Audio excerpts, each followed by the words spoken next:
Hello viewers, আসসালামু আলাইকুম। তো আমরা এসডিএম এর প্রফের ভাইভা কোশ্চেন নিয়ে আলোচনা করছিলাম। তো প্রফের ভাইভা কোশ্চেন নিয়ে আমরা ফার্স্ট পার্টের ভিডিওটা দেখা হয়ে গেল, আপনারা সেকেন্ড পার্ট থেকে এই ভিডিওটা দেখা শুরু করবেন। তো ফার্স্ট পার্টে আমরা এখানে দেখেছিলাম যে জিঙ্ক অক্সাইড ইউজিনল পেস্টের অ্যাডভান্টেজ এবং ডিসঅ্যাডভান্টেজ কী কী আছে। তো অ্যাডভান্টেজটা বলেছিলাম যে এখানে রিঅ্যাডিশন পসিবল, এই কথাটা কিন্তু বলতেই হবে। আচ্ছা, রিঅ্যাডিশন পসিবল বলতে কি, ধরেন যে আপনি কোনো একটা ইমপ্রেশন নিলেন, নেওয়ার পর দেখলেন যে ওখানে ছোটোখাটো একটা ডিফেক্ট থেকে গেছে, তো ওই জায়গায় আপনি হালকা একটু মেটেরিয়াল অ্যাড করে দিলে এটাকে আবার আপনি যখন নাকি ইমপ্রেশনটা নেবেন তখন ওটা পারফেক্টভাবে বের হবে। এটাকে আমরা বলছি যে রিঅ্যাডিশন পসিবল। আচ্ছা, এখন আসেন, এটা ডিসঅ্যাডভান্টেজ কিন্তু জিজ্ঞেস করে। হ্যাঁ, তো ডিসঅ্যাডভান্টেজটা আপনি কি বলবেন? তো জিঙ্ক অক্সাইড ইউজিনল পেস্টের যখনই আপনি ডিসঅ্যাডভান্টেজটা বলবেন, তো তখন কিন্তু আপনাকে বলতে হবে যে এটার মধ্যে ইউজিনল থাকে, যেটা কিনা আমাদের ওরাল টিস্যুকে ইরিটেট করে। ঠিক আছে, তো এটা বলার পরেও আপনাকে জিজ্ঞেস করতে পারে যে জিঙ্ক অক্সাইড ইউজিনল ইউজ কী আছে। তো ইউজগুলো আপনি এখান থেকে পড়ে নেবেন। এটা হচ্ছে page 35 number question, sorry page না, এটা হচ্ছে কোয়েশ্চেন নাম্বার 35। এটা একটু পড়ে নেবেন।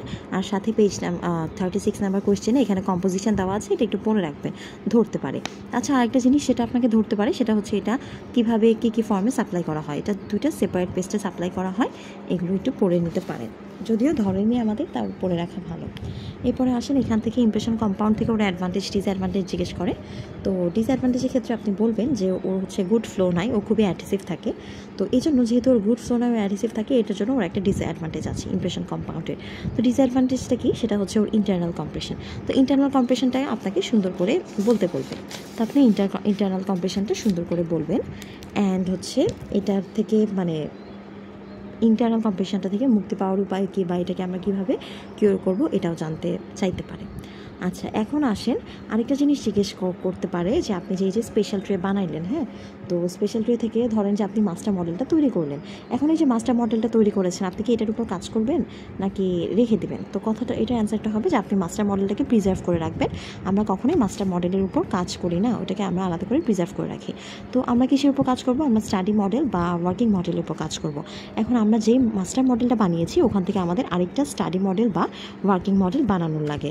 তো ওইটা আমরা কিসের মাধ্যমে বানাবো? ওইটা আমরা এগার দিয়ে বানাতে পারি। ঠিক আছে, তো এগারের কাজটা মেনলি কি? এগারের কাজটা হচ্ছে মেনলি মডেল ডুপ্লিকেটিংয়ের সময় এটাকে হেল্প করে। ডুপ্লিকেট অর্থাৎ কী বোঝাচ্ছে? মাস্টার মডেল থেকে আপনি যখন আরেকটা মডেল, ওয়ার্কিং মডেল বা প্রাইমারি মডেল বানাবেন, তখন এই এগারের মাধ্যমে কিন্তু আপনি ওটা বানাতে পারবেন। তো এখান থেকে আপনার এগারের প্রপার্টিসগুলো লাগবে। এটা হচ্ছে আপনার কোয়েশ্চেন নাম্বার 48। এখান থেকে আপনি এগারে যে প্রপার্টিসগুলো পড়বেন, সেগুলো হচ্ছে, এরা তো অবশ্যই নন টক্সিক, নন ইরিটেন্ট হবে, এরা রিইউজড করা যায় বা স্টেরিলাইজড করা যায়। ম্যানিপুলেশন এখানে এতটা ইজি না। আর সবচেয়ে বেশি ইম্পর্টেন্ট যেটা, সেটা হচ্ছে এটা একটা ডুপ্লিকেটিং মডেল হিসেবে ইউজ করা হয়। ঠিক আছে, ডুপ্লিকেটিং ম্যাটেরিয়াল হিসেবে ইউজ করা হয়। আচ্ছা, আর এই বইটা হচ্ছে আমার আরেকটা নতুন বই, যেটা আমি ইউজ করতাম না। আমার রিসেন্ট যেই বইটা, যেটার মধ্যে সব কিছু দাগানো ছিল, ওটা আমি একটা আপুকে দিয়েছি, যার কারণে এখানে কিছুই আসলে দাগানো নেই। তো তারপরে আমি এই বই থেকে আর কি দেখে মোটামুটি বলছি, যেগুলো আমার মনে পড়ছে। আর কিছু যদি বাকি থাকে তাহলে সেগুলো আপনারা কমেন্ট সেকশনে পেয়ে যাবেন। আচ্ছা, তো সবাই হচ্ছে আপনারা ইমপ্রেশন কম্পাউন্ডের অ্যাডভান্টেজ ডিসঅ্যাডভান্টেজ অবশ্যই পড়বেন। জিঙ্ক অক্সাইড ইউজিনল পেস্টের অ্যাডভান্টেজ ডিসঅ্যাডভান্টেজ পড়বেন। আর সবচেয়ে বেশি ইম্পর্টেন্ট যেটা আপনি কখনোই মিস করবেন না ইমপ্রেশন ম্যাটেরিয়াল চ্যাপ্টার থেকে, সেটা হচ্ছে ইলাস্টোমার।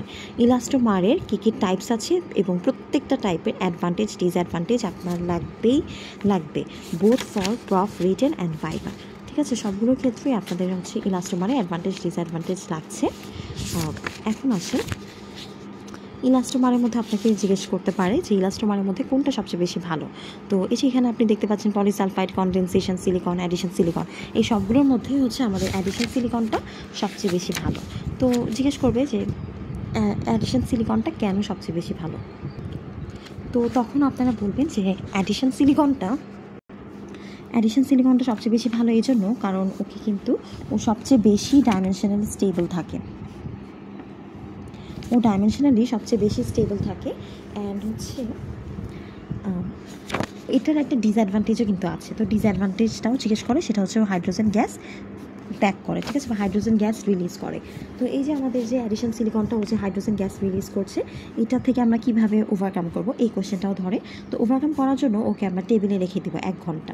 তো টেবিলে 1 ঘন্টা রেখে দিব।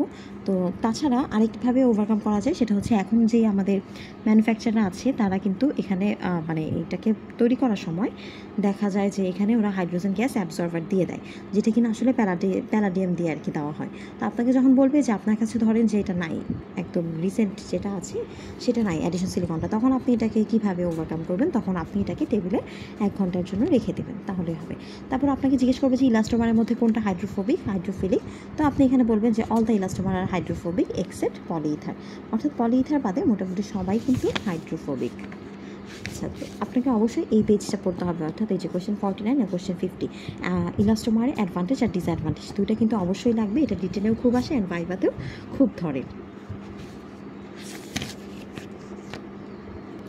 এরপর আসেন ইমপ্রেশন ম্যাটেরিয়ালের আরেকটা জিনিস, সেটা প্রথমেই বলা উচিত ছিল, এটার কিন্তু ক্লাসিফিকেশনটা লাগে। হ্যাঁ, ইমপ্রেশন ম্যাটেরিয়াল ক্লাসিফিকেশনটা কিন্তু মাস্ট, অ্যান্ড ক্লাসিফিকেশনটা অবশ্যই ধরবে। তো ক্লাসিফিকেশনটা খুব ভালো করে পড়ে যাবেন। আর হচ্ছে ক্লাসিফিকেশনের পর এটা set by thermal change, chemical change, যেটা ওইটাও কিন্তু পড়তে ভুলবেন না, ওইটা খুব ভালো করে পড়ে যাবেন। আচ্ছা, এরপরে আসেন যে অ্যালজিনেট আর অ্যাগারটা কোথায় ইউজ করা হয়, কেন ইউজ করা হয়, এটাও কিন্তু ধরে। তো অ্যাগার তো বললাম, আর অ্যালজিনেটটা কী করবেন, অ্যালজিনেটটা আমরা ডেন্টুলাস পেশেন্টদের ক্ষেত্রে ইউজ করে থাকি। ডেন্টুলাস পেশেন্টদের ক্ষেত্রে কেন ইউজ করি, কারণ ওখানে যে আমাদের অ্যালজিনের যে ইমপ্রেশন ম্যাটেরিয়ালটা, সেটা কিন্তু আমাদের আন্ডারকাট এরিয়া থেকে ইজিলি কিন্তু আমাদের ইয়েটা নিতে পারে। হ্যাঁ, ইজিলি আমাদের আন্ডারকাট এরিয়া থেকে ও হচ্ছে ইমপ্রেশনটা নিতে পারে, অ্যান্ড এটা হচ্ছে কমফোর্টেবল থাকে, আর একই সাথে ও কিন্তু মানে গুড ফ্লো আছে, ওদের গুড ফ্লো আছে। আর অ্যাগারের অ্যাডভান্টেজটা আমি বললাম যে ওরা ডুপ্লিকেটিং মডেল। এখন দুইজনই, অর্থাৎ অ্যালজিনেট আর অ্যাগার দুইজনেরই ডিসঅ্যাডভান্টেজ আছে। ডিসঅ্যাডভান্টেজটা কি, সেটা হচ্ছে দুইজনই সাফার করে সিনারসিস আর ইনভাইবেশন থেকে। আপনি যখনই বলবেন সিনারসিস আর ইনভাইবেশন, তখনই আপনাকে এটা বলবে যে সিনারসিস ইনভাইবেশন জিনিসটা কী। তখন আপনি হচ্ছে আর কি এটা বুঝাই বলবেন যে সিনারসিস ইনভাইবেশনটা কী। তখন আপনাকে জিজ্ঞেস করবে যে সিনারসিস আর ইনভাইবেশন থেকে আপনার ওভারকাম করার উপায়টা কী। তো সিনারসিস ইনভাইবেশন কি, এটা বলার পরে আপনাকে জিজ্ঞেস করবে যে এটা থেকে আপনারা কিভাবে হচ্ছে ওভারকাম করবেন। তো